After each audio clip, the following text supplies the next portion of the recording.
Hello అండి, welcome to Lakshmi వలోలాస్ kitchen. నేను మీ లక్ష్మి. ఈరోజు వీడియోలో బెల్లం కరకాజాన్ని ఎలా ప్రిపేర్ చేసుకోవాలో చేసి చూపించబోతున్నానండి. నేను ఇక్కడ చూపిస్తున్న కరకాజం వచ్చేసి చాలామంది బెల్లం కొమ్ములు అని పిలుస్తారు, ఇంకొంతమంది అయితే స్వీట్ మురుకులు అని కూడా పిలుస్తారండి. ఎందుకంటే ఇలా మురుకుల్లాగా వేసుకుని మనం కరకాజాలను ప్రిపేర్ చేసుకుంటాం కాబట్టి. కొంతమంది అయితే దీన్ని బూందీలా వేసుకుని కూడా చేసుకుంటారు. ఇది కూడా సేమ్ ప్రాసెస్ అండి, కాకపోతే షేప్ వేరేగా ఉంటుంది అంతే. మరి ఎలా చేయాలో చూసే ముందుగా లైక్ చేయడం అయితే మర్చిపోకండి. ముందుగా పిండి కలుపుకోవడం కోసం ఒక బౌల్ తీసుకుని ఇందులో శనగపిండి వేసుకోవాలండి. నేను ఇక్కడ శనగపిండితో ప్రిపేర్ చేస్తున్నాను. బియ్య పిండితో కూడా చేసుకుంటారండి, కాకపోతే కాస్త గట్టిగా వస్తాయి అన్నమాట. ఇప్పుడు నేను 2 కప్పుల శనగపిండిని జల్లించి వేసుకున్నాను. అలాగే ఒక పావు కప్పు బియ్యపిండి కూడా జల్లించి వేసుకుంటున్నాను. ఇలా శనగపిండిలో కొద్దిగా బియ్యపిండి కలిపి కనుక చేసుకుంటే పైన క్రిస్పీగా వచ్చి బాగుంటాయండి. ఇప్పుడు ఒక పావు టీ స్పూన్ సాల్ట్ వేసుకుని ఇవి 3 కూడా బాగా కలిసేలాగా కలుపుకోవాలి. ఇలా 3 కూడా బాగా కలుపుకున్న తర్వాత మనకి కరకాజం కాస్త గుల్లగా రావడం కోసం నేను ఇక్కడ ఆయిల్ని వేడి చేసుకున్నానండి. 2 టేబుల్ స్పూన్ల ఆయిల్ తీసుకొని బాగా మరిగించుకున్నాను. ఎంత బాగా మరగాలంటే ఇలా నురగలాగా రావాలండి పిండిలో వేసుకుంటే. అలా వేసుకుని ముందు వేడిగా ఉంటుంది కాబట్టి స్పూన్తో బాగా కలిపేసుకున్న తర్వాత అప్పుడు చేత్తో కలుపుకోవాలి. మీరు కావాలంటే ఆయిల్ ప్లేస్లో నెయ్యి కూడా వాడుకోవచ్చండి, మరిగించుకొని వేసుకోవాలి. సో ఆయిల్ వేసుకున్న తర్వాత మొత్తం అంతా కూడా ఈ విధంగా బాగా కలుపుకోవాలండి. మనకి రవ్వలాగా వచ్చేయాలి, ఇంచుమించుగా బ్రెడ్ పొడి ఎలా అయితే ఉంటుందో అలా ఉండాలన్నమాట.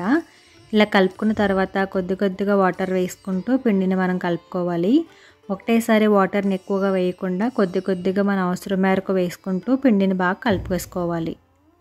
నేనైతే ఒక 150 ml వాటర్ వరకు వేసుకున్నానండి ఈ పిండిని కలుపుకోవడం కోసం.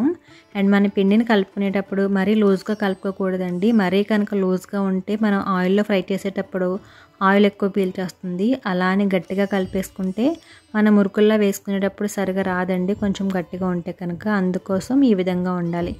మనం వేలితో కనుక నొక్కినట్లయితే ఈ విధంగా ఉంటే సరిపోతుందండి, మరీ గట్టిగా అవసరం లేదు. సో ఇలా కలిపేసుకున్నాం కదండి. ఇప్పుడు దీన్ని సిలిండ్రికల్ షేప్లో చేసుకొని నేను ఇక్కడ 3 పార్ట్స్గా తీసుకుంటున్నాను. అంటే జంతికల గొట్టంలో పెట్టుకోవడానికి వీలుగా ఉండేలా చేసుకోవాలన్నమాట. నేను కరకాజం చేసుకోవడానికి జంతికల గొట్టాన్ని యూస్ చేస్తున్నానండి. ఇది వచ్చేసి 3 హోల్స్ ఉన్న ప్లేట్ తీసుకున్నాను. సింగిల్గా హోల్ ఉండే ప్లేట్ కూడా తీసుకోవచ్చు, లేదంటే స్టార్లా ఉంటుంది కదా అది కూడా వేసుకోవచ్చు. అదైతే మనకి పిల్లలకి తినేటప్పుడు నోటికి గుచ్చుకుంటుందండి, స్టార్ షేప్లో ఉండదు, అందుకోసం నేను అది యూస్ చేయను. అండ్ దీని లోపల కొద్దిగా ఆయిల్ అప్లై చేసుకొని పైన ప్రెస్ చేసేదానికి కూడా కొద్దిగా ఆయిల్ అప్లై చేసి అయితే రెడీగా పెట్టుకున్నానండి. ఇప్పుడు మనం కలిపి ఉంచుకున్న పిండి ఉంది కదా, దాన్ని ఇందులో పెట్టేసుకుంటున్నాను. మనం ఇలా జంతికల గొట్టంలో పిండిని పెట్టుకునేటప్పుడు నిండుగా కాకుండా కొంచెం గ్యాప్ ఉండేలాగా పెట్టుకోవాలండి. అలా అయితే మనకి జంతికల్లాగా వేసుకోవడానికి వీలుగా ఉంటుందండి. ఇప్పుడు వచ్చేసి మన జంతికలు వేయించుకోవడం కోసం స్టవ్ పై ప్యాన్ పెట్టుకొని డీప్ ఫ్రైకి ఆయిల్ వేడి చేసుకోవాలండి. ఆయిల్ బాగా హీట్ అవ్వాలి. కొద్దిగా పిండి ముద్దను వేసుకుని అది వేగి ఈ విధంగా ఉంటే కనుక అప్పుడు మనం జంతికల్లా వేసేసుకోవచ్చు. నేనైతే ఇందులో పెట్టుకున్నాను కదండి జంతికల గొట్టంలో, డైరెక్ట్గా ఆయిల్లో వేసేసుకుంటున్నాను. కాస్త ఆయిల్ సెకండ్లో చేతికి తగులుతూ ఉంటుంది, కాకపోతే కాస్త ఊరుకొని వేసుకుంటే ఈజీగానే ఉంటుంది. లేదు అంటే కనుక ఏదైనా గరిటెపై కూడా వేసుకుని ఇందులో డ్రాప్ చేసేసుకోవచ్చు. సో ఆయిల్లో వేసుకున్న తర్వాత 1 నిమిషం పాటు మనం మీడియం ఫ్లేమ్లో ఉంచి వేయించుకున్న తర్వాత రెండో వైపు ఫ్లిప్ చేసేసుకొని అటువైపు కూడా ఇలానే వేయించుకోవాలి. ఈ జంతిక మనం అటు ఇటు తిప్పుకుంటూ ఒక 2-3 నిమిషాల పాటు వేయించుకోవాలండి. ఇది వేగింది అని తెలియడానికి ఆయిల్లో నురుగులు ఉంటాయి కదండి, నురుగులు పోతాయి అన్నమాట. అప్పుడు మనకు వేగిపోయినట్టు. అప్పుడు దీన్ని ప్లేట్లోకి తీసేసుకోవాలి. నేను మిగతా పిండిని కూడా ఇందాకట్లాగే పెట్టేసుకొని మళ్ళీ ఇలానే జంతికలాగా వేసేసుకున్నాను. సో దీన్ని కూడా ముందు దానిలాగానే వేయించేసుకుని తీసి రెడీగా ప్లేట్లో పెట్టేసుకున్నానండి. మనం ఇలా వేయించి ఉంచుకున్న జంతికలను ఒక ప్లేట్లోకి తీసేసుకొని పూర్తిగా చల్లారబెట్టేసుకోవాలి.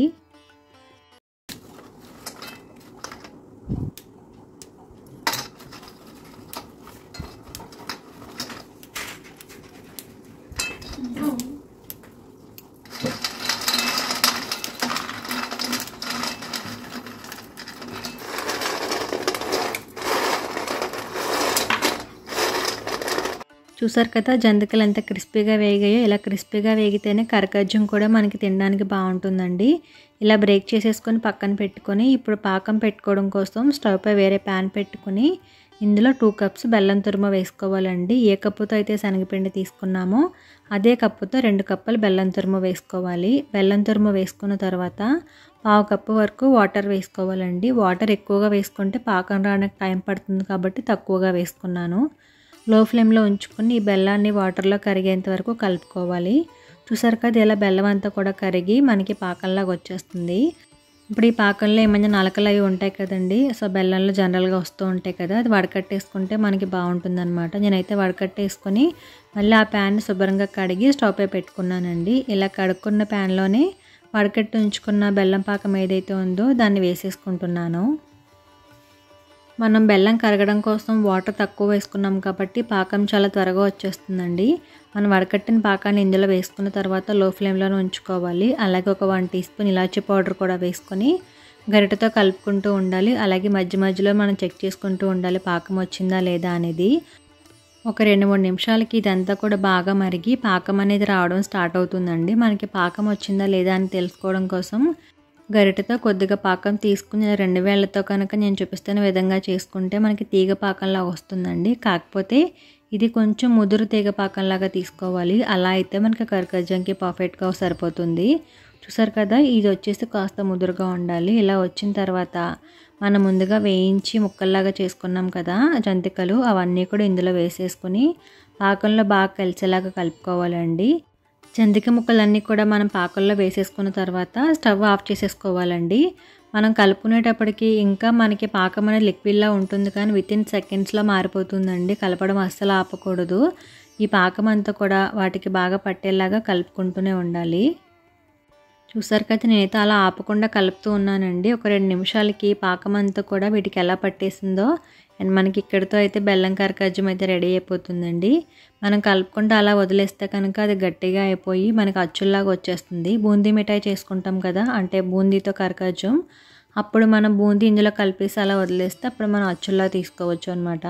ఇవి మనం స్వీట్ మురుకుల్లా చేసుకుంటున్నాం కాబట్టి ఇలా కలుపుకుంటూ ఉండాలి. చూసారు కదా, అన్నీ కూడా బాగా కలిసిన తర్వాత మనకి విడివిడిగా వచ్చేస్తాయి ఒకదానికొకటి అంటుకోకుండా.